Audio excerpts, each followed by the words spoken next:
जी अस्सलाम वालेकुम। तो आज के इस लेक्चर में मैं आपको बुक सिलेक्शन और काफ़ी जो चीज़ें हैं उनके बारे में आपको गाइड करूँगा। तो सबसे पहले हम बात करते हैं बुक सिलेक्शन की। तो जो कैटेगरीज मैंने आपको बताई हैं उनमें से आपने कोई भी कैटेगरी अपनी मर्ज़ी की सिलेक्ट कर लेनी है। तो उस कैटेगरी के अंदर आपने कोई भी अच्छी सी नीच फाइंड करनी है जिसके ऊपर आपने काम करना है। तो आप उसके ऊपर इसके ऊपर टाइम लगेगा, लेकिन मैं आपको आइडिया दे देता हूँ कि आपने कैसे जो है नीच फाइंड करनी है। तो उस हवाले से मैं बता देता हूँ, मतलब कि आपने सक्सेस की कैटेगरी चूज़ की है तो उसके अंदर आप कोई ढूंढना चाह रहे हैं तो आप यहाँ पे सक्सेस लिखेंगे। तो ये टूल्स वगैरह जो मैंने आपको बताए हुए हैं, आप लिंक्स भी दिए हुए हैं वो आपने लगाए होंगे। तो फिर इस तरह आपके पास जो है ये शो हो जाएगा। तो यहाँ पर आपके पास कि उनके ऊपर कितनी ऑलरेडी बुक्स पड़ी हुई हैं और उनका क्या कंपटीशन है, क्या उनकी डिमांड है। तो इस तरह आप किसी भी कैटेगरी को जो है चेक कर सकते हैं। इसी तरह फिटनेस है, तो फिटनेस में देखें तो यहाँ पर भी काफ़ी सारे शो हो जाते हैं। Fitness for seniors, man, everybody, diet, exercise, women, beginners, training. तो ये काफ़ी सारे फिटनेस मोटिवेशन प्रोग्राम।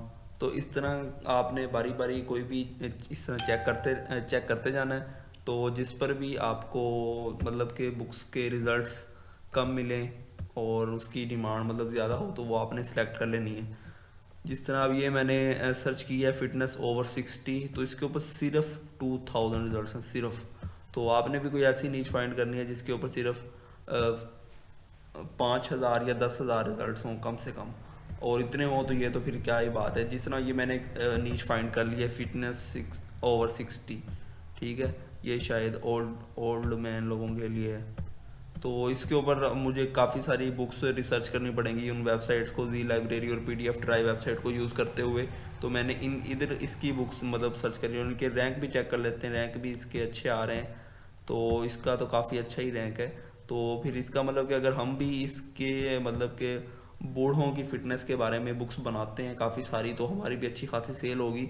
अगर हम कवर भी इनकी तरह अट्रैक्टिव अच्छे बनाते हैं, फ़ॉन्ट अच्छा यूज़ करते हैं, फॉर्मेटिंग अच्छी करते हैं, कीवर्ड अच्छे बनाते हैं, सब कुछ ए टू जी अच्छा होगा तब ही होगा, ठीक है। तो इस तरह आपने कोई भी नीच फाइंड करनी है पहले किसी भी कैटेगरी के अंदर, जितनी मैंने बताई आप कोई भी अपनी मर्ज़ी से कर सकते हो। ये मैं आइडिया दे रहा हूँ, तो आपने इसी तरह टाइम लगेगा इसके ऊपर आपका काफ़ी सारा। तो ये चीज़ ज़रूरी है। तो सबसे पहले आपने ये चीज़ फाइंड करनी है कि मुझे किस नीच के ऊपर जो है वो काम करना चाहिए। तो वो फिर इसके अंदर आप ढूंढें, उनको बेशक लिख के रख लें, तो फिर आप उनके ऊपर काम करें। अब इसके ऊपर रिजल्ट्स भी थोड़े हैं और इसकी डिमांड भी ज़्यादा और इसका स्कोर भी अच्छा आ रहा है, मतलब कि ये लोग सर्च भी कर रहे हैं और इसकी अच्छी खासी सेल हो जाएगी। तो ये चीज़ आपने ज़रूर फाइंड करनी है। और वेबसाइट से फिर मतलब कि आपने बुक लेनी है। यहाँ पे मैं लिख देता हूँ सक्सेस, और इधर मैं स्पेनिश कर देता हूँ, इधर मैं इसको सर्च करता हूँ फिर इस वेबसाइट के ऊपर। इसको हम कर लेते हैं ट्रांसलेट। तो इस तरह आपने फ़िटनेस के बारे में बुक्स निकाल लेनी है। अब देखें यहाँ पे आपको कितने अच्छे अच्छे title, art of public speaking, जो आपको लगे कि यार अगर ये टाइटल इसकी मैं बुक बनाता हूँ तो फिर अगर इस बुक की मैं फॉर्मेटिंग करके टाइटल वगैरह चेंज करके सब कुछ सेट करके अपलोड करता हूँ, तो अगर ये किसी भी कस्टमर के आगे ये बुक आती है तो ये लाजमी वो बुक को पढ़ेगा या सेल मतलब परचेज़ करेगा। अब ये देखें कितना अट्रैक्टिव कवर है, मतलब कितनी अच्छी बुक होगी, your success on social media, ठीक है। तो कितनी मतलब अच्छी अच्छी बुक्स आ रही हैं और इनके रिज़ल्ट्स भी बहुत ज़्यादा होंगे। तो आप मतलब कि काफ़ी लैंग्वेजेस में आप कोई भी अच्छी से टाइटल वाली बुक जो है 400 बुक्स का वो कह रहे हैं। तो कितनी ज़्यादा बुक्स हैं और अच्छे अच्छे टाइटल की आपने खुद mind set, the attitude of success, the 5 rules for successful stock investing, ये भी काफ़ी अच्छी बुक जा सकती है। अगर आप इसका कवर और कीवर्ड सब कुछ अच्छा बनाते हैं तो ये भी बड़ी अच्छी बुक जा सकती है। तो इस तरह आपने खुद इधर डिसाइड करना होता है, टाइटल पढ़ के इस टूल को यूज़ करके इसको इंग्लिश में ट्रांसलेट कर लेना है, तो ये सारे टाइटल जो है इंग्लिश में आ जाएंगे। तो यहाँ पे लैंग्वेज भी चेक करनी है, इंग्लिश और जैपनीज़ में डाउनलोड नहीं करनी है, स्पेनिश लैंग्वेज में बुक्स आ रही हैं क्योंकि मैंने स्पेनिश में सर्च की हैं। तो आराम सुकून से इधर से जो है बुक्स आपको मिल जाएंगी और आप उनको डाउनलोड करके जो है फॉर्मेट कर सकते हो, ठीक है। अच्छा, तो अब मैंने बता दिया कि नीच कैसे फाइंड करते हैं, वो तो मैंने छोटा सा ही शॉर्ट बताया आपको, लेकिन आप खुद टाइम लगा के खुद उसको करेंगे। मैंने तो आपको आइडिया दिया कि कैसे वो रिसर्च करते हैं, तो आप किसी भी कैटेगरी के अंदर कोई भी अच्छी सी नीच फाइंड करके उसके ऊपर काम कर सकते हैं। और यहाँ पे मैंने वेबसाइट्स पर भी बता दिया है कि यहाँ पर आपने खुद बुक सेलेक्ट करनी है टाइटल रीड करके, कि ये आपको खुद को लगना चाहिए कि यार ये अगर टाइटल मैं थोड़ा सा सेट करता हूँ तो इस कंटेंट की बुक जो है वो लाजमी सेल होगी, और इस जो भी जिसके सामने भी ये बुक आएगी वो लाजमी इसको परचेज़ करेगा। तो सबसे पहले आपने नीच फाइंड करनी है, फिर उस नीच के ऊपर आपने जो है वो बुक सर्च करनी है। मैंने तो यहाँ पे सिंपल सक्सेस पे की है, लेकिन आपने अपनी नीच के मुताबिक यहाँ पर बुक सर्च करके उनको डाउनलोड करके उनकी फॉर्मेटिंग करनी है। और अब मैं बता देता हूँ आपको कॉपीराइट्स के रिलेटेड। तो सबसे पहले तो मैंने आपको पहले भी बताया हुआ है कि जिस लैंग्वेज में आप बुक डाउनलोड करेंगे उस लैंग्वेज के अंदर अमेज़ोन के ऊपर बुक आपने अपलोड नहीं करनी। ठीक है, मतलब कि ये फ्रेंच लैंग्वेज में बुक है तो फ्रेंच लैंग्वेज में आपने इसको डाउनलोड किया, इसकी फॉर्मेटिंग की है, तो इसको आप बाकी सारी लैंग्वेज में अपलोड कर सकते हैं, लेकिन फ्रेंच लैंग्वेज में अपलोड ना करें। वो इसलिए कि जो राइटर होता है उसने खुद ही ये बुक फ्रेंच में है, तो ये उसने खुद ही फ्रेंच लैंग्वेज में ऑलरेडी अमेज़ोन के ऊपर अपलोड की होती है। तो जब बुक ऑलरेडी अमेज़ोन पर अपलोड होगी फ्रेंच लैंग्वेज में, तो आप भी उसको फ्रेंच लैंग्वेज में अपलोड करेंगे तो वो मसला बन जाएगा, उस बुक की वजह से आपका अकाउंट भी टर्मिनेट हो सकता है। ठीक है, और बुक ब्लॉक हो सकती है।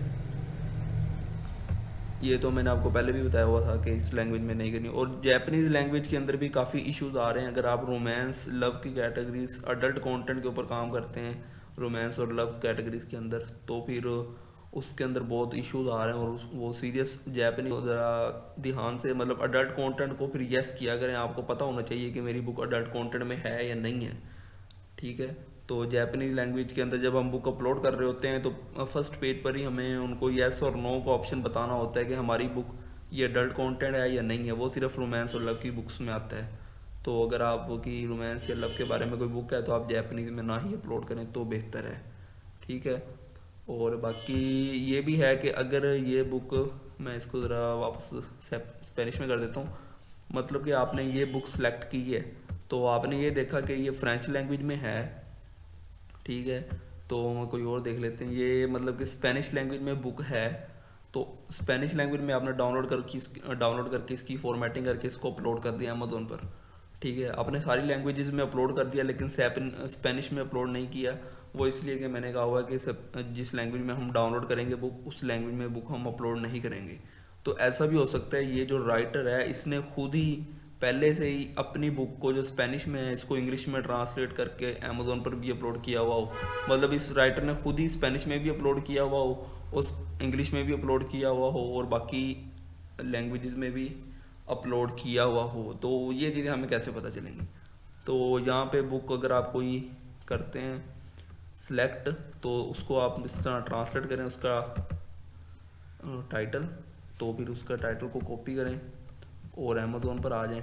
अमेज़ोन पर जो है वो टाइटल आप सर्च करें, यहाँ पे किंडल स्टोर होना चाहिए। तो अगर ये सेम टाइटल की बुक आपके सामने नहीं आती तो फिर आपने क्या करना है, आपने साथ में उसका जो राइटर का नेम है उसको भी लाजमी कॉपी करना है। जो टाइटल है वो और उसके आगे राइटर का नेम, फिर आपने इसको सर्च करना है। तो फिर पता चल जाएगा कि इस जो जो ये राइटर है जिसकी ये स्पेनिश लैंग्वेज में बुक है, ये जो स्पेनिश लैंग्वेज में बुक है, ये स्पेनिश में तो इसने खुद अपलोड की हुई है। तो फिर ऐसा भी हो सकता है कि इसने खुद ही इंग्लिश में भी अपलोड की हुई हो, इंग्लिश में ट्रांसलेट करके। तो इस तरह आपने सर्च करना है, वही उसी टाइटल को इंग्लिश में ट्रांसलेट करके विद राइटर का नेम आगे करके सर्च करना है हर बुक को। तो यहाँ पे देखें ये राइटर का नेम ये बिल्कुल सेम है और ये टाइटल भी बिल्कुल सेम है। तो इसका मतलब ये हुआ कि ये जो राइटर है इसने खुद ही अपनी बुक को इसने ट्रांसलेट करके अपलोड किया हुआ है। तो जब इस तरह कोई बुक भी मिले तो आपने उस बुक को अपलोड नहीं करना। मतलब कि जो भी बुक ऑलरेडी अमेज़ोन पर अपलोड है आपने उस बुक को अपलोड नहीं करना होता। तो ये चीज़ें ये आपने लाजमी चेक करनी है। तो इसी तरह आप गूगल ट्रांसलेट से इस टाइटल को कॉपी करके दूसरी लैंग्वेजेस में भी चेक कर सकते हो। मतलब कि अब मैं चेक करना चाह रहा हूँ कि इसने जर्मन लैंग्वेज में भी अपलोड की हुई है। बहरहाल आप ये चीज़ें चेक ही ना करें, अगर उसने इंग्लिश में, मतलब इंग्लिश में जब उसने खुद ही अपलोड की हुई है तो फिर बाकी लैंग्वेजेस का कोई फ़ायदा नहीं है, बाकी लैंग्वेजेस में आप ना ही करें। ठीक है, तो ये चीज़ें थी जो मैंने आपको बतानी थी। आप अब इन पर खुद टाइम दें, जो क्वेश्चन हो वो मेरे से पूछ सकते हैं।